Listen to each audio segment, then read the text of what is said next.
বার্বাডোসে টি-20 বিশ্বকাপের ম্যাচে মঙ্গলবার রাত 8:30টায় মুখোমুখি হচ্ছে ইংল্যান্ড ও স্কটল্যান্ড। ইংল্যান্ড চায় গেল বিশ্বকাপের মতো দাপট দেখিয়ে শিরোপা ধরে রাখতে, আর স্কটল্যান্ডের লক্ষ্য বর্তমান চ্যাম্পিয়নদের হারিয়ে দুর্দান্ত সূচনা। ম্যাচের মোড় ঘুরাতে সক্ষম খেলোয়াড়ে ঠাসা দুই দলই। ইংল্যান্ডের ব্যাটিংয়ে ভরসার নাম জশ বাটলার। টি-20 ক্যারিয়ারে 116 ম্যাচে 35.46 গড়ে 23টি 50 এবং 1টি শতকে মোট 3050 রান করেছেন বাটলার। তার স্ট্রাইক রেট 145.51 এবং তার ক্যারিয়ারে সর্বোচ্চ সংগ্রহ 101 রান। তার পরিসংখ্যান দেখলেই বোঝা যায় কতটা ছন্দে খেলেন এই ব্যাটার। অন্যদিকে স্কটল্যান্ড দলে রয়েছে রিচি বেরিংটন। বাটলারের চেয়ে কোনো অংশে কম নন রিচি। 90 ম্যাচে 31.22 গড়ে 2092 রান রয়েছে তার নামের পাশে। স্ট্রাইক রেট 131.98, যা বাটলারের চেয়ে কোনো অংশে কম নয়।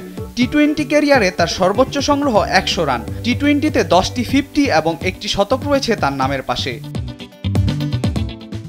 বোলিংয়ে স্কটিশদের বিপদ হতে পারেন ইংলিশ পেসার জফরা আর্চার। টি-20র সব ভাগা ভাগা ফ্র্যাঞ্চাইজি লিগে খেলা এই বোলার ইংল্যান্ডের বোলিং লাইনআপের অন্যতম সেরা ভরসা। বল হাতে 17 ম্যাচে 7.64 ইকোনমিতে নিয়েছেন 21 উইকেট। 33 রানের খরচায় 4 উইকেট তার ক্যারিয়ারের সেরা বোলিং। অন্যদিকে স্কটল্যান্ড বোলিংয়ে আস্থা রাখতে পারে মার্ক ওয়াটের উপর।